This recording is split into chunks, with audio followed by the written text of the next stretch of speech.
Thank you everybody for attending today. We are recording the session so we can send that out to schools who have been unable to make it through meetings and various activities.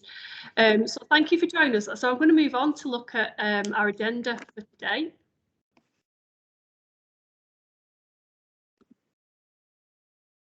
It's not working, just bear with us one moment. There we are. It should. We've got a little bit of a delay on the PC, so apologies if the slides are a little bit slow coming. So today, in a second, Liz and I are going to do welcome and just give you some updates from the Bridge GM Careers Hub. Then Chris has joined us, and he's going to be talking a little bit about parental engagement and different methods that he's been successful with within his company, Unlimited Potential. Then we're going to hear from a peer. So we've got the Canterbury Centre on today. So we've got Claire joining us and Julie from the Canterbury Centre. So they're doing some superb work. So it'll be lovely to just see if there's anything they're doing that you can benefit from. Then we're going to do a little breakout room just to have a little focus on those points. And then we've got hopefully, they've not joined us yet, but hopefully we've got the DWP joining us to talk about their offer for SEND schools. And we've got Kevin from Kia, who's he'll explain what his offer is, but again, he's hoping to work and build links with schools. And then finally, last but not least, we've got Elizabeth from the Science and Industry Museum. I hope I've got that right, Elizabeth, because I know I keep getting it wrong. And she's going to talk about the STEM ambassadors and what offer they can have. So without further ado, we'll crack on, and Liz and I will just do the updates for you. So first of all, at the top, you've got the employer engagement and enterprise advisor recruitment. Just to let you know, in terms of the SEND schools, because we did have quite a number of gaps, we're starting to fill them. We had an event, and thanks for those EAs who spoke at that. Since March, we've recruited or nearly recruited 11 from a wide range of sectors. So it's something that we continue to do. We've still got gaps. So again, if with your own contacts, if you know anybody who would like to join our team, that'd be fab. But that was really successful. We're really pleased with that. Secondly, Meet Your Future. For those schools who did try and log on the Friday the 6th of May, we had some technical issues, so we're really sorry about that. Apparently we had a queue of about 25 schools or 25 different people trying to get on. So the link is there, and we did email that out to people as well. It was a really good session, actually. It was the NHS, so if you weren't able to try and get on, it's worth a look on the YouTube channel, because Chloe had some superb inspirational examples of people with neurodiversity and other examples of people with additional needs who were being completely successful within roles within the NHS. So it's definitely worth a watch, that one, and to pass that on to your schools, obviously, those of you who are EAs. Upcoming on Meet Your Future, we've got 19th to 13th of May. It's Personal Wellbeing Mental Health Awareness Week. Most of the sessions are at 8:30 for that one. In June, it's Women in Engineering and Volunteers Week. So if any of those look useful, please tap into the links on those, and hopefully we've got the IT back on track for that. Liz, I'm going to hand over to Liz now, because she's just going to talk us through the funding and podcasts and blogs.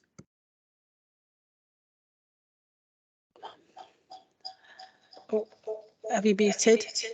I have, yeah. Okay. So hello everybody, it's nice to see you all again. We're just having a really echoey moment here, but we'll manage. Unless does it sound horrible to you lot? No. Okay. Just me and Diane, it sounds horrible too, that's fine. So just to let you remind you of the GMAX content, we made a plea last time we met, and it's particularly to our EAs who were on the call to volunteer. We're really keen to broaden out the content for GMAX so it's more SEND friendly and friendly for not only our young people, but parents, carers, and you yourselves, representing our young people. So if we've got any of you out there who are particularly interested in working with us on content and creation, particularly looking at blogs and videos, please we want people who can share their uniqueness of working with our inspiring young people, so that we've really broadened that out. So that's just a plea, get in touch. And I'm saying that because I mentioned this last time we were on this call and nobody got in touch. But we were always looking. So if you're like, oh, I don't know what to do, I don't know how I'm going to do it, just get in touch and we will help you and we can support you and get that underway. We also always talk about Talentino. We still have funding available. So anybody who is on this call now who knows what Talentino is and they've been meaning to buy that programme in, to look at it as a resource for the curriculum and to you know, for the teaching and learning, then please get in touch. If you don't know what Talentino is and you want to know more, get in touch as well. And that is, we've got free funding for that. And this is like your last chance to get it done. We've got to get that spend done before you finish for the end of term. And otherwise, that funding will have gone and we can roll it over into that. We've got like a special deal. It's free for our schools within Greater Manchester because we think it's really good to have this common curriculum area that we can all feed into, and then we can share best practice across that. Another update is for Digital Advantage, and with hindsight, I wish I'd done them the other way around because this is less positive. We had a pitch from Digital Advantage at a previous meeting who are able to provide us with various different activities that would enhance digital provision in your school, your enterprise initiatives. They had a pop-up news agency, pop-up idea of developing something within their school. We've hit some funding obstacles through procurement and other things. So unfortunately, it slowed down the process significantly. We're still really keen to get this underway, but it could be now that this won't happen until September. If we try to get something over the finish line now, we wouldn't have time to book it in with you as schools, you wouldn't have time to plan and so on.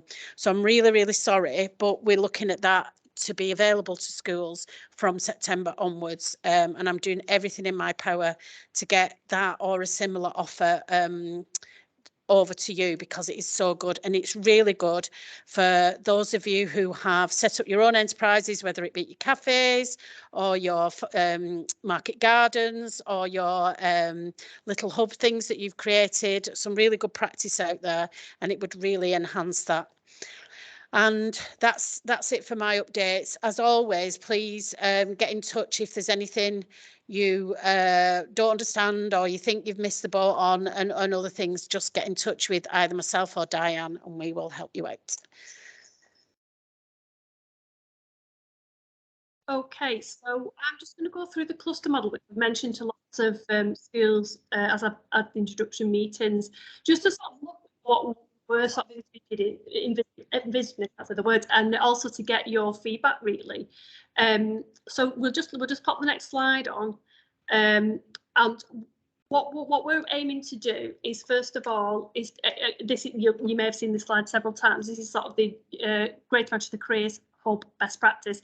We just want to enforce that you will still be a unique school. If we cluster schools together, you will still have an enterprise coordinator, you'll still have an enterprise advisor, you'll still have this same model where the careers leader is central to the different relationships that are going on in terms of creating that careers programme. So I just want to emphasise that before we move on to look at how a cluster model might work. And then again, we'd love some feedback. So the benefits of the model, this is what we think, and you may come up with more, please feedback, is to share practice and expertise.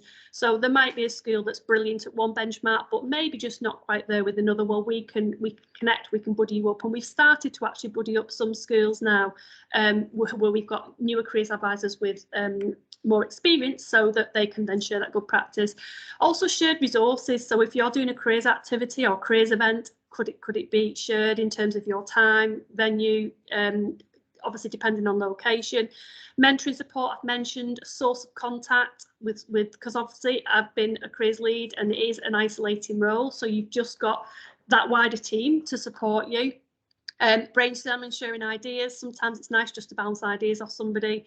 I mentioned belonging in a team.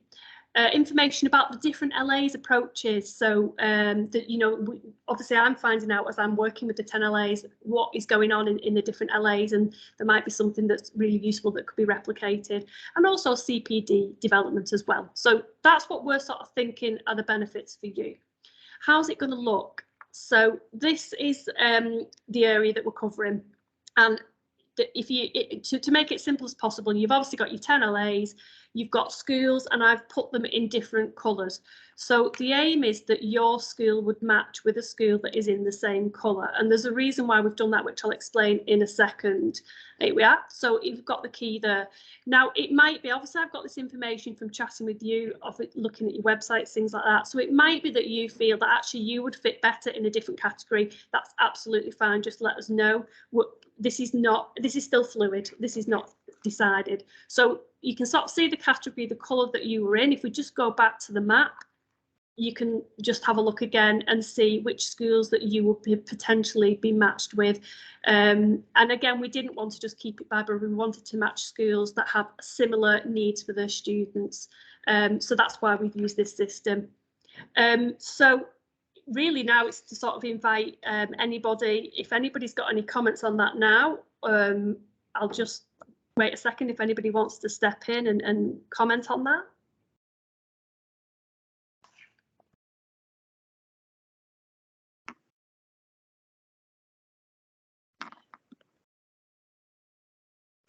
Sarah?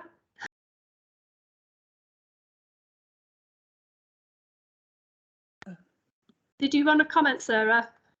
No, well, yes, other than to just ask, sorry, is this something that's starting now? Is this something that's starting to be rolled out?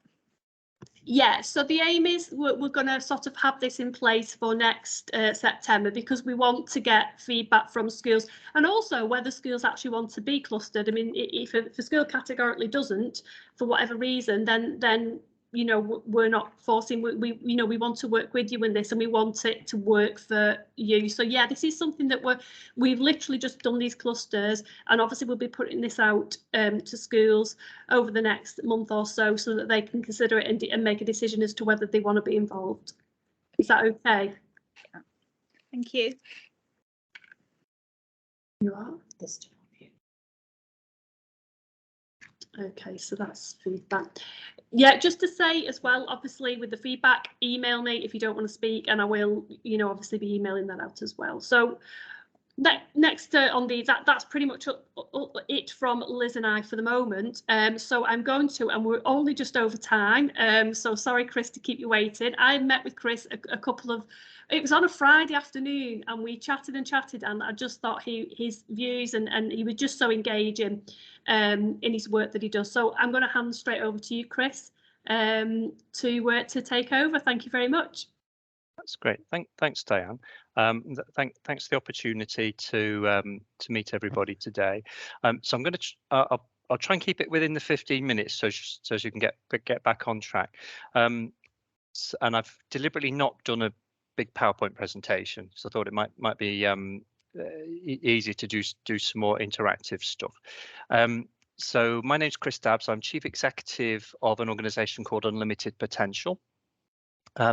Legally, we're what's called a community benefit society, which is effectively a form of cooperative around that, based in Salford, but we work in various parts of Greater Manchester. And if you are interested at the end of all this, I've just put my contact details in the chat. So hopefully in the time we've got available, I just want to briefly explore 4 things. So I'll say a little bit more about the work that Unlimited Potential does. And then what Dan's asked me to do is to focus particularly on parental engagement as a challenge. So we'll explore that briefly. And then just want to introduce a few ideas which hopefully might be of use or interest about different ways of engaging with parents. And then obviously open it up for questions and challenges and so on. So Unlimited Potential, we've been running 20 years this year. And as our legal status suggests, we're a social enterprise, but we run for community benefit, so we're not run for private profit. And just a few examples of the sort of work we do. So we call it social and economic innovation. And in essence, it's about taking issues that particularly larger organizations and systems perceive as either being insoluble or extremely difficult. And we apply innovation thinking to those, but working alongside communities to create the solutions, and usually working with the people who sometimes systems perceive as being the problem. And our approach is to see them as 80% of the solution. So just to give you a few very brief examples, and there's more information on the website on all of these if you want them. So at the moment we're doing a co-production project with Public Health in Salford, working with young adults, essentially 18 to 25, most of whom are parents from some particularly challenging backgrounds, but looking at determinants of health. And the group itself is particularly focused now on looking at enjoyable work, and also what does it mean to have a good home, but with a very strong driver towards benefiting their children around that. And that's got about another year to run, working with them. We've also worked for about a decade now on what I now call positive fatherhood through a project called Dadly Does It, which and we're going to be spreading that work further across Greater Manchester, hopefully in the next few months, but essentially exploring how you can positively engage with dads and see fatherhood as a positive force. So rather than sometimes what happens is seeing dads mainly as a problem or a threat. Up in Bury and Rochdale at the moment, we're running something called the Elephants Trail, which is working alongside people who've experienced the most severe and multiple disadvantage. So people have ended up sleeping on the streets, doing sex work, been through the criminal justice system, and so on, and working alongside them to create new solutions to tackle that, which is now part of or linked to something called the Changing Futures programme in Greater Manchester. Previously, pre-COVID in Salford, we ran something called the FACT project with a number of schools about linking bluntly working class kids to local economic opportunities with growth industries. And then the last couple of examples, a smallish project we did up in Middleton in Rochdale about how to engage parents and families, particularly at primary school where children are overweight or obese. But addressing that engagement in a very, very different way from the standard National Child Measurement Programme. And then the final thing, just to briefly share, we've been working for a number of years, and we're just about to start a new piece of work looking at the meaningful employment of autistic people from a positive point of view, and also working with the Chamber of Commerce on the possibility of creating an autistic entrepreneurs network for Greater Manchester as well. The essence of the work is that 80% of the solution to some of the most difficult problems that the system faces lie within the people who are often seen as being the problem. And then we use what's currently called co-production type approaches and innovation thinking to create new solutions around that. As an organization, we only focus on the innovation end of this, so we're not a mainstream provider. Essentially, we're not looking for procurements or tenders or anything like that. So that's in a nutshell what we do. So Diane's asked me to focus today on parental engagement, and especially thinking about those parents that the school system finds difficult to engage. So what I'd like to do just very briefly to help me get a better understanding of this, if in the chat, if you could just type in, say, a sentence or two, or even just bullet points and so on, about what you perceive as being the greatest challenges for engaging with parents. It might be a particular issue or a particular group of parents or parents from a particular background. It might be mums, dads, whatever. So if you can just very briefly just put in the chat what your perception is of the most difficult issues around engaging with parents, and then we'll use that as a starting point to explore possible approaches further. and be as honest as you want.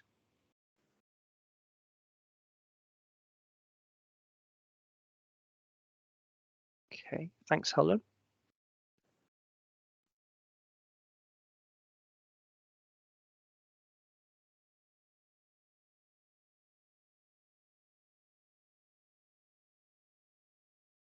Okay.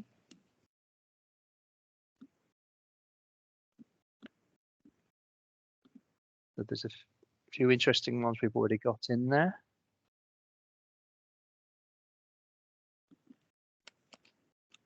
Okay, I'll give you another 30 seconds and then we'll see where we can take this further.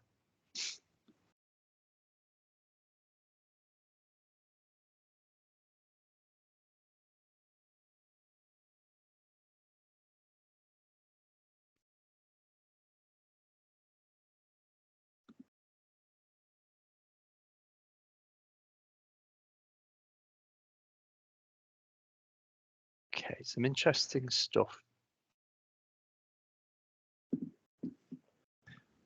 Okay, so a number of things in what you've identified. So looking at those people least likely to respond, issues around people being risk averse, sometimes issues around misuse of substances.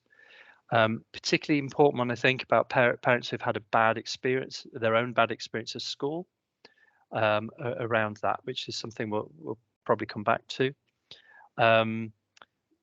Overprotection, but I think particularly in certain areas, we've certainly come across that in the past, around that. Issues about expectations, aspirations, and so on and so forth. So picking up on opportunities or not, as the case may be. And then obviously the impact recently of COVID, that's obviously affected relationships, including through the use of digital. So the sorts of challenges you've described there, oh, sorry, there's an extra one.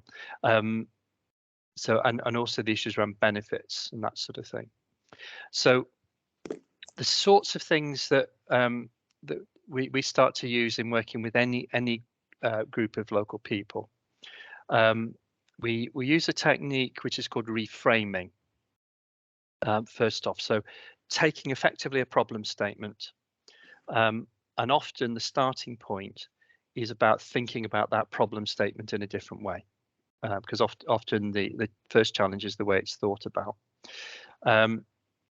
So for example, some stuff we've been doing around how parenting very young children is perceived often, or is portrayed in very early years environments for under fives. Some work was done in Australia, for example, where they found effectively a lot of the language that's used within children's services and so on in Australia effectively gives out a message to parents that parenting is really, really hard. So phrases like the terrible twos and this type of thing. And the message parents get is you're going to go through hell for about 5 years. And they just reframed the language around that to engage parents in a very, very different way. And in parts of Australia, they've adapted language and in very simple terms, now use language which essentially says, when you're in choppy waters, we will provide you with harbours and lighthouses. That's the point of the system. And what they found is by using very, very different language and a completely different set of framings, they engage people in a completely different way. And it's about changing everybody's mindset, not just parental mindsets, but also the mindsets of staff and so on. And it gets away from a lot of that service type language that often can be used in all sorts of sectors. Also, to give you a different example on the work that we've done around engaging families around healthy weight and tackling obesity and so on. When we looked at the research and tested out this around motivation for parents to engage with schemes to do with weight, essentially what we found both in the research and in practical experience was one thing about what drives parents. So what I'd just like you to do, for those of you who are parents or even grandparents, I'd like you to put one word in the chat about what you most want for your children or your grandchildren. What is the most important thing you want for your child or your grandchild?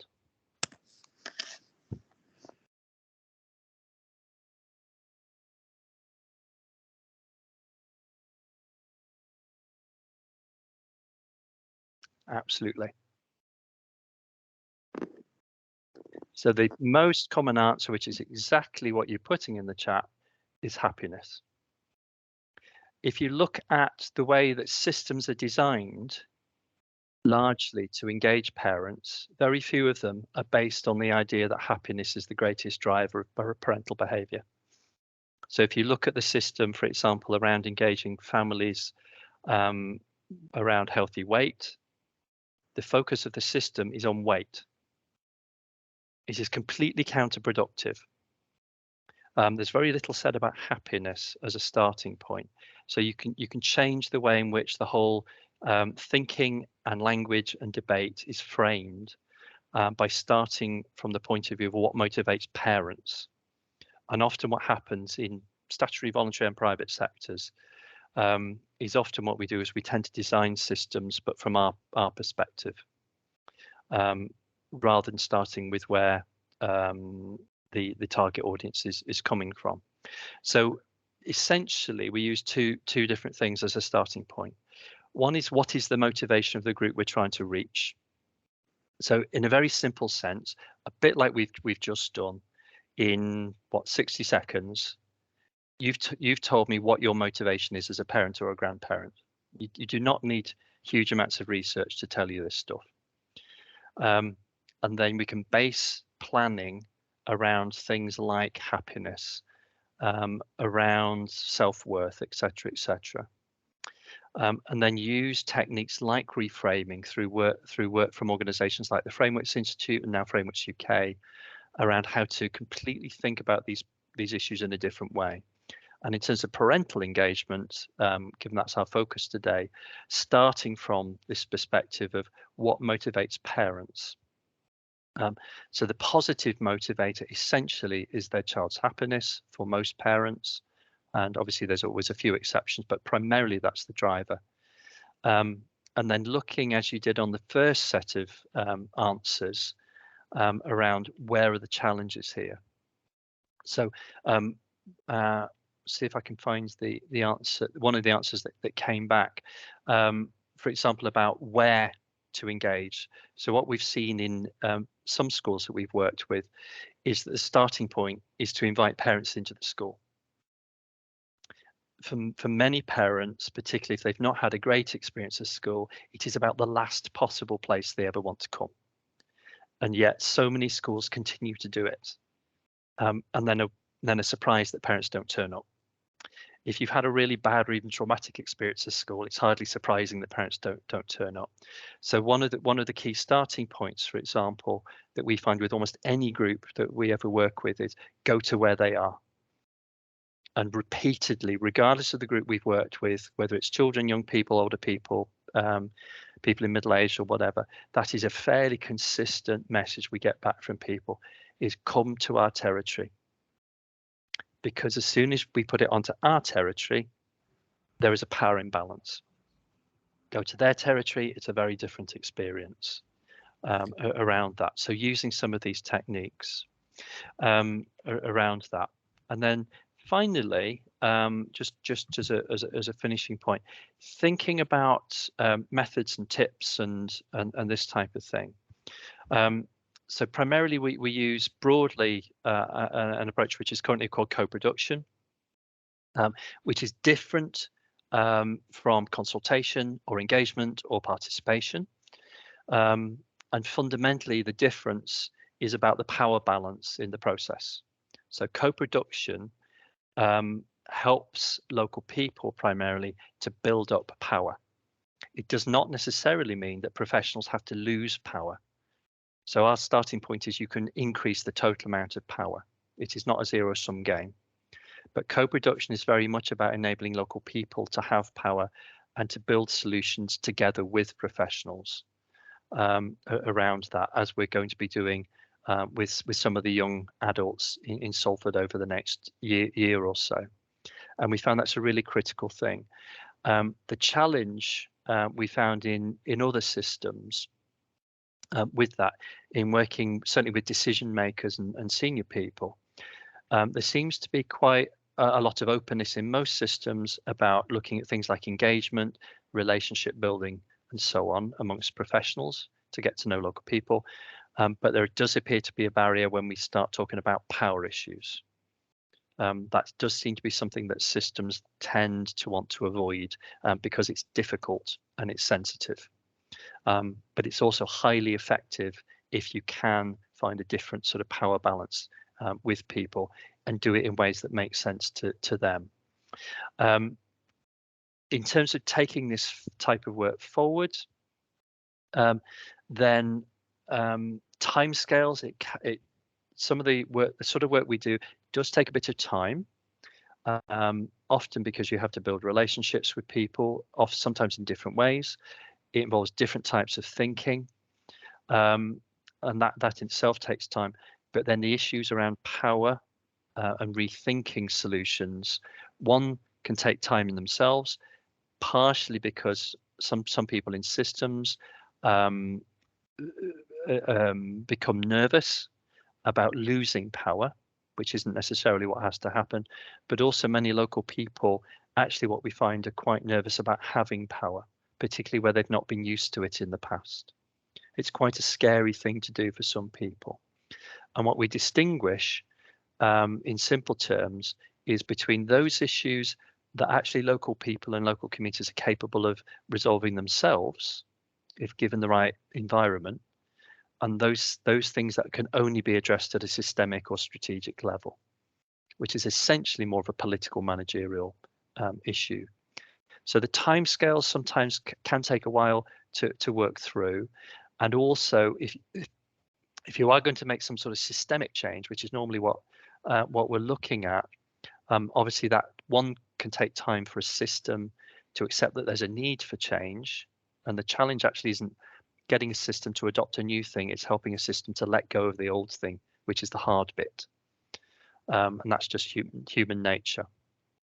And then working that process through to maintain momentum around change and overcoming some of the practical barriers that there are. So I'll try and stop there, but in essence, I suppose in summary, the sorts of things that we've learned over about 20 years of doing this work, essentially a lot of the solution lies in the people who are usually seen as the problem. It is absolutely possible to work alongside them and to see that about 80% of the solution is already in their heads. We can sprinkle some fairy dust, which is essentially learning about behavior, anthropology, economics, and so on top of that. So I don't advocate a view that communities have all the answers, because they don't. There's also a need for professional expertise within this as well. But then to focus on what drives the people that you want to engage. And we have to be really, really honest about that. And sometimes that's uncomfortable. Use techniques like co-production, reframing around that, which helps to think about a problem in a very, very different way. And then use practical approaches that are developed with the people that you're trying to engage in a way where power is shared equally around that. So that's broadly the type of approaches that we take. Hopefully that's useful. Happy to take questions or challenges, or if you want to tell me it's a complete load of old nonsense, that's also okay as well. And then see what people think from here. Okay, that's for challenges. Thanks for that, Chris. What I am going to say, I could talk to Chris all day, because what he's covered there is probably a longer period of time we would need. What we have got a breakout room shortly. Chris, if you don't mind hanging around, because in that breakout room, if we can maybe then put some stuff in the chat, because what we're going to do is listen to Canterbury Centre from Julie and Claire, and then we're going to have this breakout, and then so we can obviously look at all the times. But is there anything immediate anybody does just want to comment on before I hand over? Thank you, Sarah, for that comment. Yeah, it was fascinating approaches to some really complex stuff. I mean, we probably haven't got too much time to think. I'd be really interested, and this may come in the breakout rooms, to find out if Chris has got any examples of how this has been applied specifically within schools. But maybe, I don't know whether there's time now or not. Yeah, I can certainly come back to you either now or outside of the meeting. The other thing, just to say, if you are dealing with issues around complexity, we've also got access to work for people who specialise in complexity itself, not complication, but complexity. And there are interesting ways of thinking about complexity, which are different from standard sort of public sector approaches to issues as well. Chris, we have got, we're not sure if the TWP are able to make it yet, so we may have a bit more time. So obviously we've got a few minutes on our side if you did want to elaborate on Sarah's point at all. That's fine. Talk about a complex system.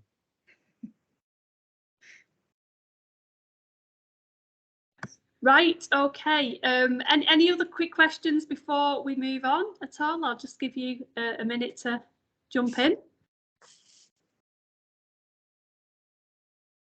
Okay, so I'm really pleased that we've got the Canterbury Centre, who are based in Salford, who are joining us today, who have hit the 8 benchmarks at 100% and are not resting on their laurels at all.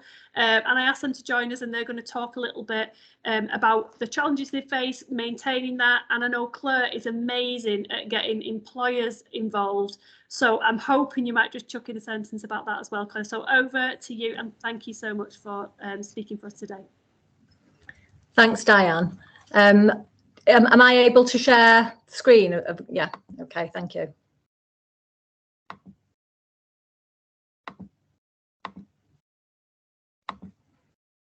Okay, so hopefully you can see that.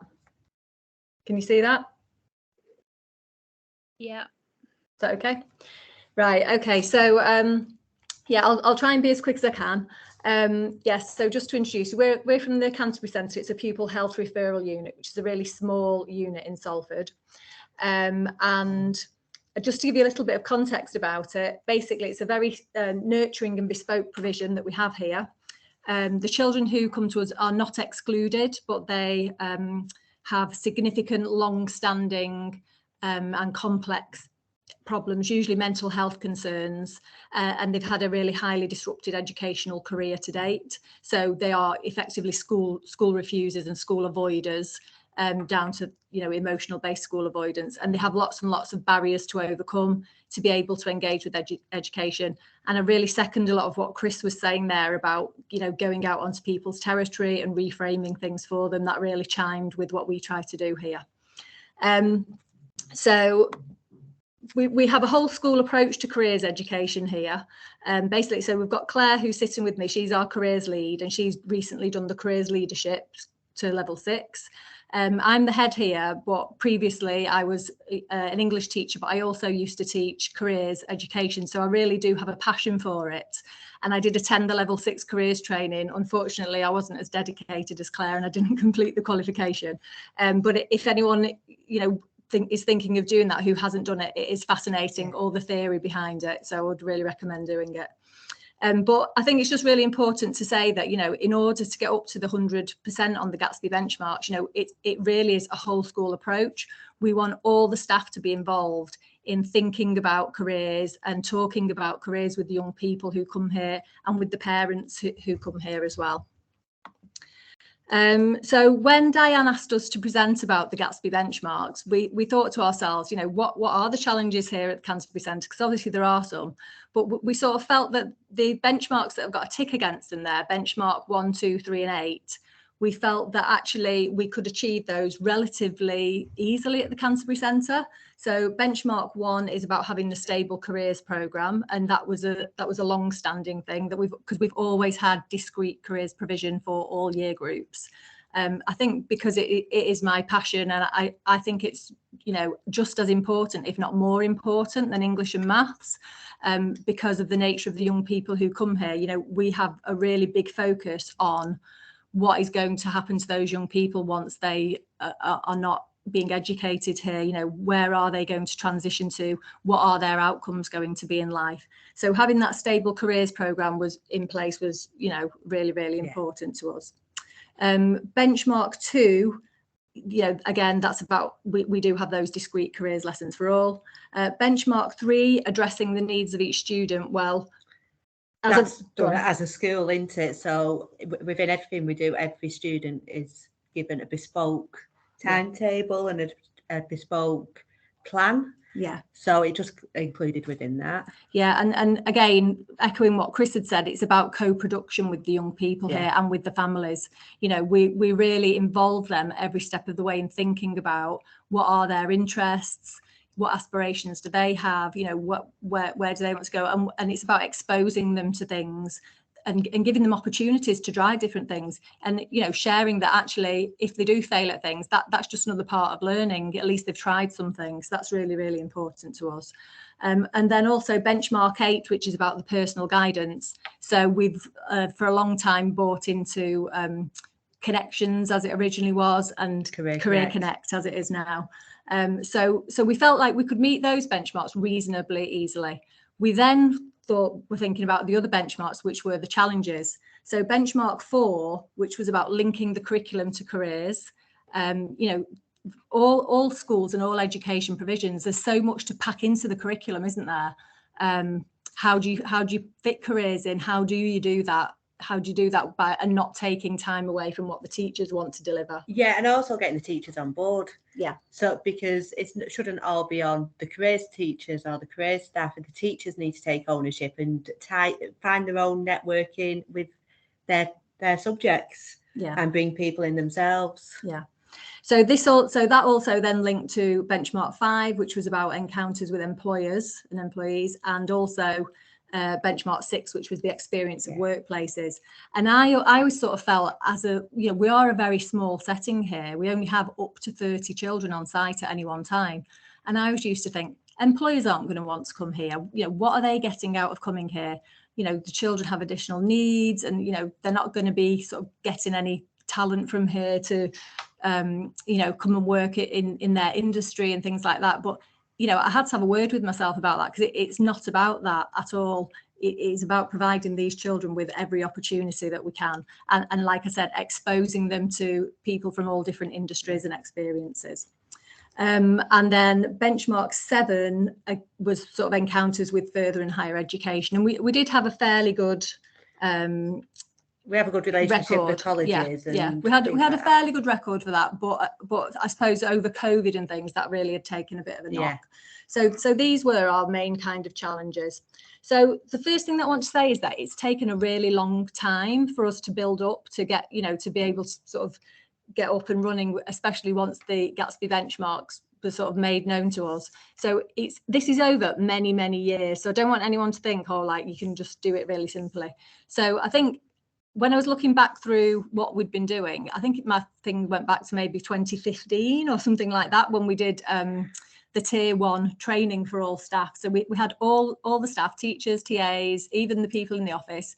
They got a certificate in careers training, just tier 1, as it was then. And that was when I think there was something that used to be called Career Point.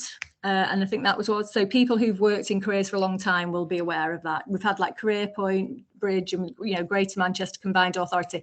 It kind of changes all the time, doesn't it, these careers organisations, but it's always there, and there's always so much available, and I just think we just have to grab it with both hands. We had a programme several years ago called Skilled and Ready that some of you might remember, which was all about, you know, it's about skills for the young people, so that they are going out into the workplace and having the skills that business people want them to have. And, you know, that came from the sort of the British Business Institute, didn't it? They said they want young people to be able to communicate, they want them to be numerate, you know, they want them to be IT literate, all those things, and it was about skilling them up. We try all the time to keep our resources updated. So we have got a careers library. We used to go to careers fairs. Again, they seem to have gone off the boil since COVID and things, but careers fairs where you were allowed to take the young people, and they were allowed to play with resources and look at different careers games, anything like that. We encouraged the young people to choose the resources along with us. use of the more up-to-date things like the GMAX, Zello, STEPS booklets that have been going for quite a while. You know, I suppose because of the young people we work with, we have to have as many resources as possible because we have to engage them because they are school avoiders. Yeah. We did get the Silver Inspiring IAG Award. I think that was just before COVID. We've had people who you may know from your careers work. So you might know Nicola. Several years ago, she came and did inset for us. We had our enterprise advisor at the time, Louis Garbett. He came and did staff inset. So we invite careers-based people into the staff insets to talk to staff to sort of inspire them and bring them up to date. We've had our enterprise advisor and our enterprise coordinator delivering at insets. We have careers as a standing agenda item. So when we have a whole staff meeting, staff know that careers is going to be mentioned. What are we doing about it? We're just trying to keep it high profile as far as we can within the centre. We're outward facing. We try and, like I said, we grab as many things as we can. When Sarah Scanlon used to be sort of in charge of the careers in the local authority, she was forever sending out emails with things, and we just sign up for things, and just get in there as much as you can and give the children the opportunities and get the staff on board with it as well.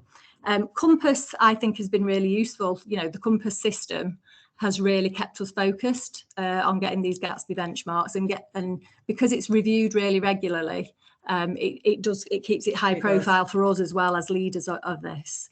And then Claire monitors and evaluates what's going on with our careers offer very regularly. And she might, if we have time at the end, I'll show you quickly the form that she uses to monitor it. Yeah, I'm not sure I've got it. Okay. So then we were thinking about how can we maintain this 100% of our Gatsby benchmarks. It's supposedly post-COVID, but it's not really, is it? And things aren't quite back to normal. And we felt, we've got a target for this year that was we wanted to have more employer encounters for our young people. So when it was during COVID, it was very difficult to get anybody to go anywhere, wasn't it? And we were open throughout that because it's vulnerable children. So we'd had Zoom encounters. So do you want to explain about the chef that you had? Yeah, so because a lot of big businesses don't want to work with small groups, I reach out to local and small businesses. So this was just a chef that I found on Instagram, private chef. Contacted him and he came in and did a session just before COVID, but then he was happy and he's carried on doing Zoom sessions with certain students. So we've been able to throw different students in. They do the cooking, and they're getting an employer encounter as well as, having fun with it. Mm-hmm. We also have done, take full part in Careers Week. We promote it all around the centre and access all the Meet Your Futures, the sort of little videos. So they've done things around engineering, the RAF, all of those. We try and get individualized work placements that are very bespoke, and it's about us having a relationship with the young people, so we know what their interests are and getting and sort of also liaising closely with the workplace so that they can support the additional needs of our learners. And also I would say talk to firms. Many firms have to do corporate social responsibility, and we do have a contact now at the DWP, isn't it, who they came and worked with our young people, and Claire has spoken with them and made a really good link there. And hopefully that's going to be very fruitful for our young people. So in summary, I would just say, network, come on to these network meetings, grab what's out there. The Greater Manchester Combined Authority stuff is fabulous, and we get loads and loads of offers from them. Any of you people on the meeting, like Diane, you're our enterprise coordinator, aren't you? But we've had, Sophie was our previous one. We've had brilliant enterprise coordinators, and we've got a wonderful enterprise advisor at Cargill. They do work-based trips for our pupils and take them around the labs and this big firm. So just sort of ask people for stuff, reach out on social media like Claire did, and also use personal contacts. So we've got a young person at the moment who's working in a salon 1 day a week. She got a day work placement, and that was through a personal contact of someone. Obviously everything has to be above board in terms of safeguarding, but people have got contacts all across the city that are really happy to offer things for our young people. And I think, do you want to show your the thing very career quickly? strategy? Yeah. You have to stop sharing that one. So Claire can just show you her monitoring form. So that'll be the I last don't know how thing. to share it though. All right. Okay.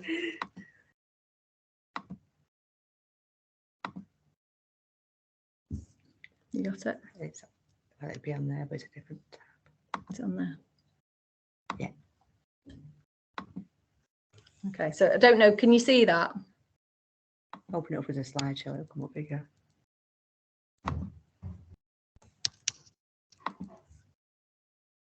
Can you see that okay? I don't know if you'll be able to see it or not. Might be a bit small. But Claire has a monitoring sheet that she, you know, it's half termly, and we have on there, we track all our Gatsby benchmarks on there. We track all the trips and visits that the young people do. We track the employer encounters. It's a live document that I'm just constantly adding things to when the kids have done something, or if something's coming up, and it'll just constantly be adapted, and it gives us a good picture that you can pick out automatically that things that the Gatsby benchmarks have been covered. Yeah. Okay, so that's it really. Sorry, it was a bit whistle stop, but I was a bit where we're behind time a little bit. So I hope that was okay. But I think you've just got to have a passion for it, haven't you? And your passion's got to come through, and then inspire the staff with that. Thanks. Yeah, thanks. That was brilliant. And I think we're all a little bit whistle stop, so we're going to abandon the breakout sessions just to keep on time. And Claire, wasn't that your hairdresser who you actually got? She was sat in the salon while she was having her done. She recruited someone. It was my best friend who runs a nail shop. So yeah. So she never stops working or recruiting. Right, okay, I'm just going to open up any questions if anybody's got anything for the Canterbury Centre, and I'm just going to start off with one and then obviously feel free to pop them in the chat or just jump in. I know when I came out, parental engagement was something that you were focusing on, and I'm hoping that Chris might have given you a few tips as well. Anything been particularly successful for you at your centre? In terms of parental engagement? Well, we've done, I mean, we offer sessions here, so quite often, because the children are avoiders, and like Chris was mentioning, parents sometimes have those poor previous experiences of coming into education settings, so it is all about us building the relationships with them. But we have had quite successful attendance at parent sessions around, you know, careers or building up towards the GCSEs at the moment, things like that. So it is just about building those relationships, trying to get them in. We've not really done loads with the parents this year, not recently, so far. And our cohort changes all the time as well here, so that can be a little bit more difficult. But yeah, I mean, it'll be one of our targets. You know, we're up for a challenge, so we'll give it a good go, try and get them in more. I think one of the things that we find parents do like is the labour market information. You know, when we can update them on things like that, because they're not always privy to that information. So that can be a really good thing to share with parents. Elizabeth, you've got your hand up. Yeah, I've put it in the chat, but it's something so I'm an EA now, but I used to be a teacher, blah, blah, blah. But we had a SEND provision. I'm a mainstream school teacher, but we had a SEND provision, and we had, they were doing like the ASDAN, but cooking was one of them things. And we invited they cooked a table, they had tablecloths, candles, they cooked a 3-course meal for the parents. And that was something that got them onto site. We tended to meet them in coffee shops though, rather than going to the houses, because some of them were really embarrassed about the homes. So it tended to be like taking them to Costa and getting them a coffee or whatever. But yeah, the cooking session got people on site that wouldn't before, and it gave them a positive experience of being on site. So it worked very well. And it was really cute because they did their kids were like proper waiters and everything. It was cute. That is a good, brilliant idea. Yeah, thanks for that, Elizabeth. And any other questions before we move on? Because I do believe we've got Teresa here, I'm hoping, from the DWP. I think she's joined us now. So any further questions at all? So Teresa, are you available? Hi, yes. Can I just pop in your camera on for us? That'd be great. Fabulous. Hi. So thanks for joining us, Teresa. So Teresa's from the DWP, so I'm going to hand over and Teresa's going to talk a little bit about the support that they have to schools. So thanks, Teresa, for joining us. Yeah. Hi everyone. My manager Vicky was supposed to be on, and then I was just going to be her helpful assistant, but I don't think she's made it, so I'll just have to say things quickly. So DWP, we offer a support for schools to go around and to try to help within the career side of things, do bespoke sort of courses or ad hoc kind of lessons. So we've done mainstream schools, and we also want to do PRUs and SEND schools. But there's 3 of us in the team, and we cover different areas. So I cover Trafford, Stockport and Manchester, and then my colleague does Tameside, Oldham and Rochdale, and my other colleague does Bury, Wigan, Bolton. So we've got quite a big area, and we try to go out and do whatever the school wants. So if there's any gaps that the school feels that they want to cover, so we can go from years 7 up to year 11, 12, 13.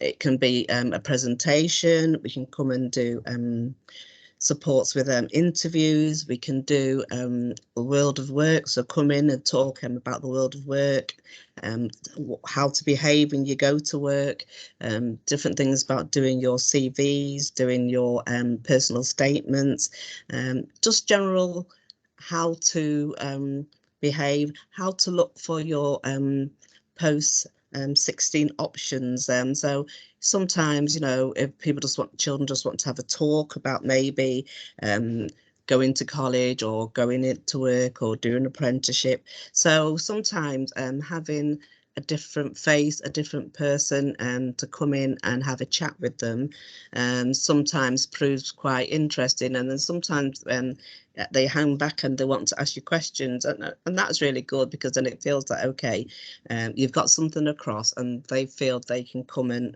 relate to you and ask you questions. So all we're trying to do is support or the career leads in what they do at the schools. So, I mean, I know a lot of times the career leads may buy in sessions, and our sessions are free, and obviously there's only one of us coming out, so if you were going to do like mock interviews, we would come along with other people and do the mock interviews. If it's like a carousel where you're doing the world of work, then we can come in for the full day and, you know, rotate with the classes coming in, talking about work, talking about the civil service and how you get into the civil service, the different aspects of jobs and things like that. So we're just trying to put a positive spin on going out and trying to encourage, especially the children that you consider maybe neat, because the last thing that we want to see is these children coming into the job centres to make a claim. So we are trying to avoid that by sort of going out there early and encouraging them and give them any kind of support that they feel the need. And like I say, we are school led, so we would say what is it you would like us to like focus on, and then we would spend an hour, half a morning, a day doing exactly what you want. It could be a one-off session. We come in, talk about CVs, and then that's it. It could be that we come in once every week for the next 3 or 4 weeks, and we do different topics each time. So it's what you think is best for your children. But the main thing that we were just concerned about was like with the SEND schools. I mean, obviously there are different types of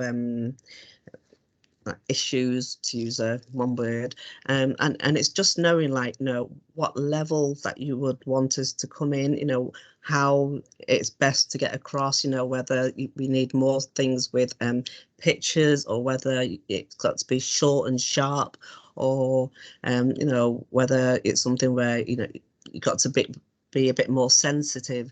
So we're really just trying to find out a bit more about SEND schools and you know, how lessons work, and then to go around and just to like introduce ourselves if that's the best way, and let the children become familiar with us before we then come in and maybe do a session.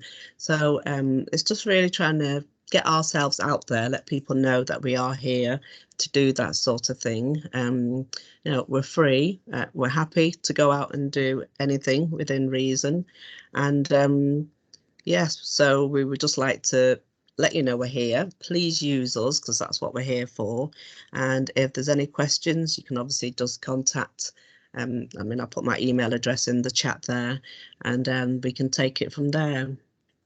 Thanks for that, Teresa. And I know, so basically, I'll just trying to summarise from what I got from that. There's 3 of you in all the different LAs. I've got the contact details, so if any schools would like to connect with you and provide that sort of bespoke needs for the school, so that you can adapt your content and work with them, that's sort of what you're wanting. Would that be right? And if that's a way forward, Teresa, if you wouldn't mind popping your email address in the chat. For the other boroughs, I've got the contacts, so just drop us an email. So I'm going to say, are there any questions off anybody? So I'll just stop for a moment. I was just going to say, I think Teresa's colleague Colin has been into Oakwood a number of times. I think, Teresa, you came in on a couple of those sessions as well. Yeah, they were very, very good. They've run, Colin's run them for a number of years at Oakwood, and they've always been really, really useful. So I do recommend it to anyone that wants to get involved with them. thank you. David, what can I just ask what they actually covered when they came into your school? Because it's just useful to sort of see I think they came in for about 5 or 6 sessions, and it was a range of employability things. So they'd be talking a lot around the sort of local job market, kind of skills you would need to go into different types of jobs. They do a little bit of work around benefits and the support that's available through the DWP as well.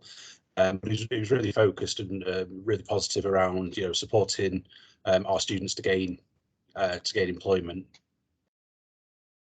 Great, thanks. And just Teresa, just to ask you, have you done any work with or are your colleagues done any work with parents as well, with schools in the past that might be useful for colleagues on the call today? I don't think we've done anything with parents, no. The only things when we've had like careers fairs, and obviously we've spoken to parents if they're asking a bit more about like work and things like that. But we haven't done anything focused just for parents. It's something we're looking at, but we haven't actually touched that yet. Thanks for Teresa. Any further questions at all? Or obviously you can just pop them in the chat and as well, but anybody got anything else to add at all? Right, okay, thank you for that, and hopefully you'll be able to start building some relationships there. That would be great. So we should have next Kevin, if he is on. If he can switch his camera on, brilliant. There you are, Kevin. So I'm going to, Lizzie's waving to you. Kevin used to be one of us, should we say, so there's love in the room. Right, I'm going to hand over to you, Kevin, and let you introduce yourself, as you're more than capable of. Thank you very much. Thanks, Diane, and hello to some familiar faces. Hope you're all well. Thanks for giving me this slot today. I'm new to role at Kier Construction. My job title is CSR manager or social value manager, community impact manager, all of the above. My background is education. I was a teacher for 11 years in a mainstream secondary school in Bury, teacher of IT and business, and I was also careers leader at that school. And that gave me the passion and taught me the importance of the work that all you guys do, just the engagement with employers, and it's so important for young people.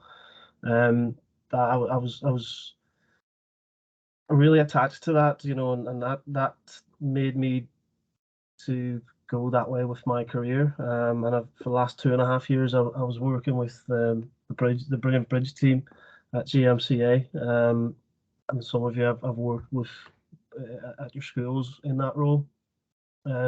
I had a caseload of schools mostly across Tameside and a few in Bury as well. So you're well aware of what the great work your ECs do.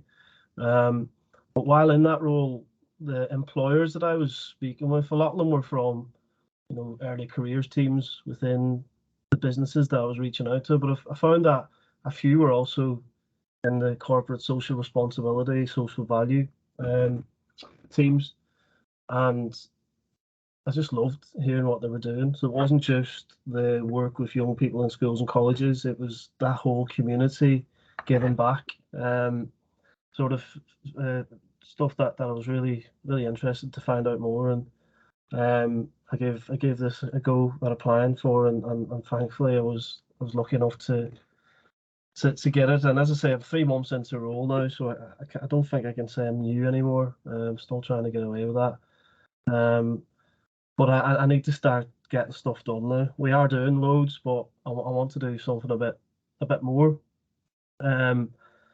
I have been in and around some of the schools across Greater Manchester, but my area covers the whole of the northwest. So we've got sites up in Cumbria, we've got sites across North Wales and on Anglesey and Holyhead, and everything in between, across Merseyside, Greater Manchester, Lancashire, Cheshire, Warrington.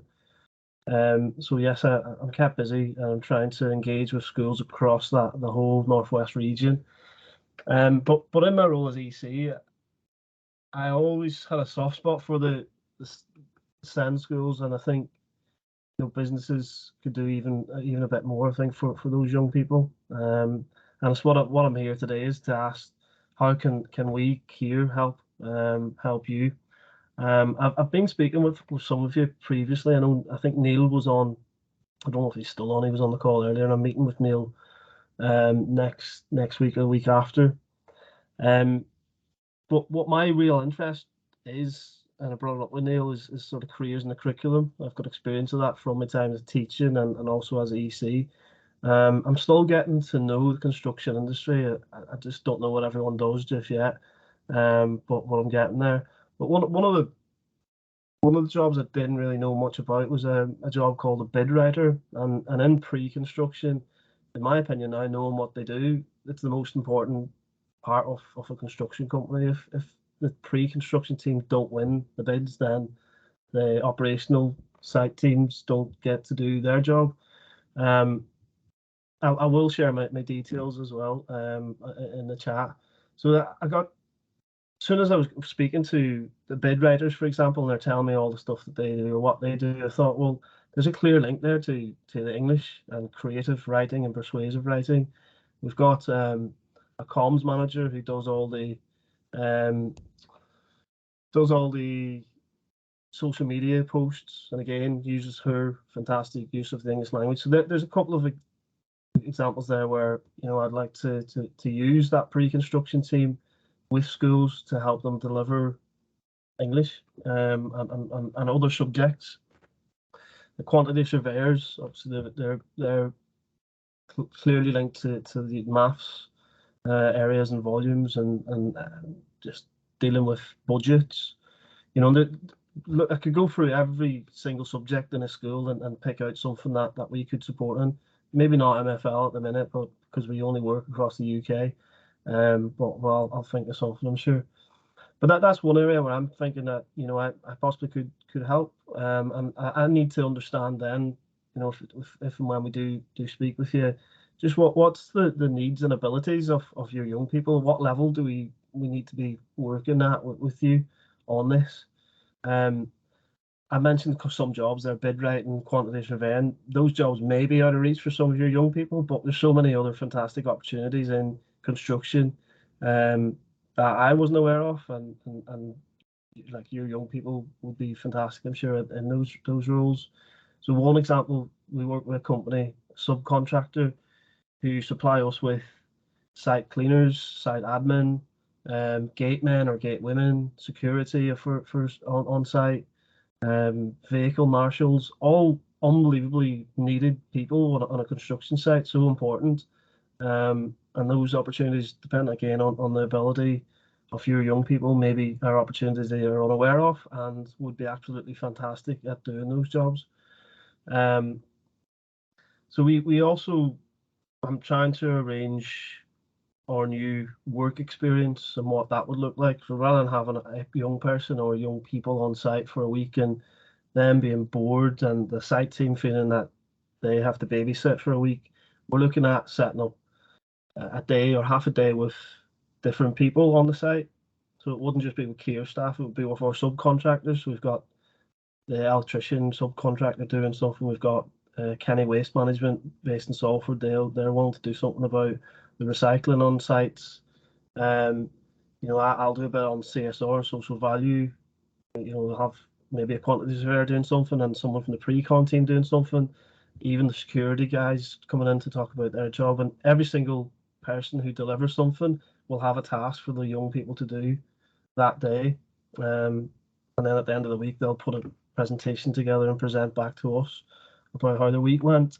So I don't know how that might look for young people in your schools, if that's something that you'd be interested in. It might be too soon for this summer, but if you've got work experience from September onwards, then we could. So I need to speak to you, I guess, to find out what those needs and how we can help, basically. So I'm here basically. I'll help in any way we can, but we need your help, because yes, I was a teacher, but I taught in a mainstream school. Yes, I did teach young people with SEND, but I'm no expert. And you guys are, so you know, be gentle with us and my colleagues on if they come in and when they come in to work with young people, just guide them, because that's lots of them are really scared of young people for some reason. I've got the experience of being a teacher, so I don't, I'm not scared, certainly not. But I won't be doing all these. I can't do every single session myself. I rely on my colleagues to come in and do this as well. So yeah, thanks Lynn for your time. But if there's any questions, and I'll pop my details in the chat as well, just get in touch. I know some of you have been in touch, and I'm meeting with some coming soon, so I look forward to hearing from anyone else. So Kevin, what I'm just getting from that, obviously, and we have been in contact with a lot, and I know a lot of you have been in contact with Kevin already. So just on the back of that, if you put your contact details in the chat, if anybody misses that, I've got them. You want schools to connect with you to sort of tell them what they want and have that conversation about the needs of the students. And another thing, we've just popped this map back on again. Would it be a bit of a bold proposal to look at, if you're looking on that map, who are your partner schools? Could this move forward working in a cluster group with Kia? So that, for example, whether Kia set I'm just throwing things out there, an enterprise activity that might address all of those schools in that cluster group, so that it's sort of one project but meeting the needs of a number of schools. So that's just another sort of point to think about, and maybe a conversation that I could perhaps have with you, Kevin, at a later point as well. Absolutely. I would just add there as well that we currently, with 4 live sites across Greater Manchester. We've got 2 in the city centre, Manchester Aquatic Centre, and another building called Christabel Pankhurst for University of Manchester. And then we're building a new SEND school in Stockport. It's right next to Castle Hill High School. I've been in discussions with the school already, and we're doing an extension to North Chatterton High School in Oldham. So even though we're working in those 4 live sites, you know, we're always wanting to win work further down the line, so we can help wherever across GM. You know, not just because we don't have a site there at the minute doesn't mean we can't go in and help out. Right, so I feel I'm just moving us on, and I have to apologise to everybody, because normally we would give you time to discuss this in chat, and that's probably my fault, because I've put too much in, so lesson to be learned by me. I'm just conscious of time again, so Kev, if you'll put your email in the chat, that'd be fab. And I want to move on to Elizabeth, because she's one of our new EAs over Oakwood in Salford, and also in charge of all the STEM ambassadors at the Science Museum. So I'm going to hand over to Elizabeth to talk about their offer as well for schools. Thanks, Elizabeth. Thank you. I will share a PowerPoint. So Kevin, we've met before when you were doing bridge stuff, so I've emailed you. So I'm going to go over the STEM Ambassador Programme. I've got a PowerPoint because that's the way I roll. So hopefully you can see a PowerPoint. Yeah, lovely. So I'll tell you a bit about me. I used to be a teacher, science, and now I'm responsible for the STEM Ambassador programme in Greater Manchester. It's a national programme, so what it is that people who work in STEM industry, so like construction, will be volunteers, and their corporate social responsibility volunteering hours they provide within the as a STEM ambassador going into schools. So that's what we do. It's government funded, we're all free. Every single ambassador has a DBS check, and they go and work with schools at 5 to 19 to encourage them working with STEM careers. Different, oh yeah, that was where I was. The different ways that the STEM ambassadors can support you, and I added the kind of Gatsby bits while Julie was speaking. So visiting the classrooms to talk about the careers, and that can be physically visiting or zooming in, whichever works best for you and for the ambassador. Employer-backed workshops. Eric Wright is a construction company that has a really good kind of journey through construction workshop that they deliver. They can support teachers and careers development, so that's helped Gatsby before. So we've got some ambassadors that are working with local schools about how to embed careers in the curriculum, so working with specific teachers. STEM clubs, your science, maths, technology, computing clubs after school, careers guidance, mock interviews. So as Teresa was saying from DWP, a number of our ambassadors go out to support the mock interviews. You've already seen this, and we use Talentino. We look at the resources on that site, so I can speak up for that. It's actually quite good. So like this was saying earlier. So yeah, these are Gatsby benchmarks, and I know you know them. So as well as 5 and 6, so number 2, they can do activities, role play activities. They can talk about, we've got ambassadors who are SEND, so we've got some really good neurodiverse ambassadors, a couple with MLDs as well, who can come in and say about adaptations in the workplace, or how they've managed and how they found work. You'll get to meet other people, and they'll be able to extend network. So since I've become an EA, I've kind of tried to hook up the other enterprise coordinators with more people who are ambassadors. You might find a mentor, so we have a mentor program as well. So finding a STEM ambassador that could particularly specifically match up with a student who would need specific mentoring. And we, like I say, we've got some specific SEND ambassadors as well, who can show the world of work, that they're not inhibited by their SEND. For some of our ambassadors, it's actually an asset to have that different way of thinking. Like I said, Chris, job specific ambassadors and things like that. And I've got some remote resource I can send as well to Diane. So to get a STEM ambassador, I am whistling through this because I'm very aware of time. So getting a STEM ambassador, we have a website where you can post what you want. So I'll do a couple of emails that are going out today about finding ambassadors for specific careers fairs. You can post that on our site, a request with your date and time, and then ambassadors tune into that. You can email us. We have a newsletter, we have events online. So last week, and a couple of you did come to that, we had a construction event on site with ambassadors and career leads talking about careers in construction apprenticeships. And we also have remote resources that you can use in schools. So you create your account, you log it in, and I've put some links on how to go about doing that. So I'll send this out so you've got an overview. So you basically just type up what you want, describe what you want. So this was for a primary school event. And then this bit isn't seen by all the teacher. This is only seen by the teacher. It isn't seen by all the ambassadors. So the teacher logs up what they described, and then, oh, I forgot to black out their name. An ambassador would reply to the one on the bottom, to the first one. He says, right, I'm a STEM ambassador. I work for the Geological Society. I'm happy to come in. And they say, yep, great, thanks. And it's kind of like a dating agency between ambassadors and teachers. They say, well, I'm looking for someone who likes to talk about rocks. And someone replies, I've got a lovely set of rocks. And it sort of matches up like that. And they have that conversation and match up. And any of your specific requirements, you can go in there and the ambassadors will support it. And like I say, we've got remote resources. So we send out paperwork about stuff. So if you are running a careers lesson and want to have a look at people who work in the energy industry or working in the who have gone on from apprenticeships or construction. We may well be able to provide these spotlights with different people and different pathways and how they achieve that.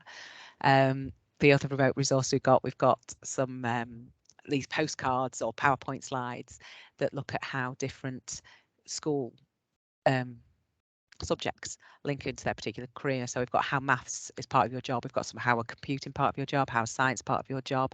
So you can show that to a student saying, look, this is what we're doing. We've even got one guy who talks about how he uses trigonometry, which was a real win. We've got some really great remote resources. I'm not going to play this now, but this is Sounds of My Job, where literally it was somebody recorded the sound of their job and the students had to guess what it was. And that one is by far my favourite clip, but I'm not going to include it now. Oh, she's going to start playing. I'm going to. Go on, Elizabeth. Let's just listen, because me and Liz are dying to know what the sound of her job is. Everybody. Do you know what this is? Her showing the answer. But you can imagine what the sound was. Just you have to share sound. You have to unmute or share sound. Oh no. This might be a task too far because I'm on dual screen as well. It'll encourage us all to go on and have a look. I really want to go on that now. Well, yeah, do that. That's a good way of putting it. Yeah, have a look or you'll never know. You can email us if you want to. I've put that email in there and I'll pop it in the chat as well. And then the last slide has a video that goes through how to book an ambassador and some different types of activities you might choose. That was a whistle-stop tour. After about 4 minutes, I think it is, he starts saying how to book an ambassador. But the idea is we've got thousands of people who work in STEM industries who volunteer their time to go into schools to support careers or to support science teaching or maths teaching, computing, anything in STEM. And it's companies like here who have that corporate social responsibility. Thanks, Kevin, you put my email in there. Corporate social responsibility and time allocated to volunteer in schools. And they're really keen to do that. We want to work more in SEND schools, and like the construction event, we had a couple of people coming in there the other day. We have events that happen at the Science and Industry Museum, so that's where we're based, but it is nationwide. And Kevin, we cover Liverpool and everything as well. And there's 5 minutes left of scheduled meeting time, so I'm going to stop talking now. But any questions, my email's in there. If you've got an event or a careers fair coming up and want to post up a request and you want some support on doing that, just let me know. Thanks, that was brilliant. I love those postcards because me and Liz were just getting, I should say Liz and I, shouldn't I? We're getting very excited then about the Benchmark 4. They link straight into Benchmark 4 there. So a very visual tool for all the schools. And obviously just to emphasise, when people are putting in, and obviously correct me if I'm wrong, Elizabeth, when they're filling in the form wanting a STEM ambassador, just to make sure they're putting the reasons why, what the impact it's going to have, and possibly linking it into those benchmarks as well, in terms of that match. We are going to send out Elizabeth's PowerPoint, so you can, we should be able to all watch that sound at some point, and you can access the resources that obviously we didn't have time to. We are running towards the end of the meeting, so I just want to really open it out. Are there any other questions or focuses that people wanted to just ask Elizabeth before?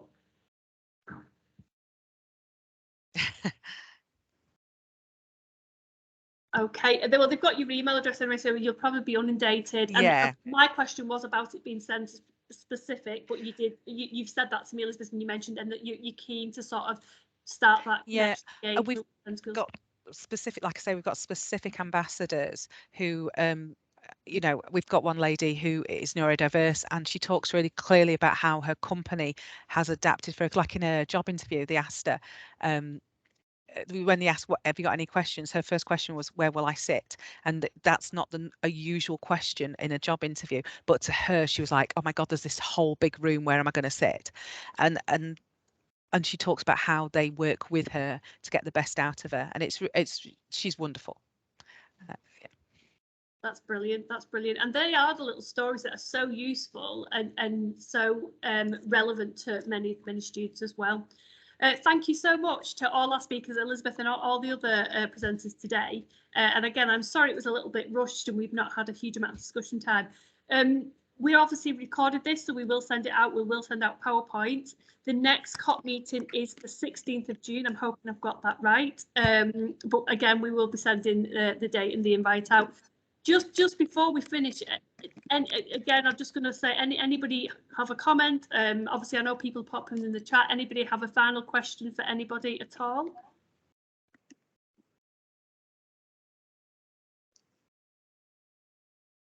Right, well, I'm going to say nothing more then. I hope you all have a lovely evening. It's Monday done, 4 more to go. So best wishes for an evening. And again, next COP meeting Thursday, the 16th of June. I'm just double checking it is right, 3 o'clock. We're alternating days to try and make it so that people who have school meetings and can't attend one day, they can on others. So hopefully we'll see you and more at that event then. And any other questions or missed of emails, just drop me an email and I will facilitate.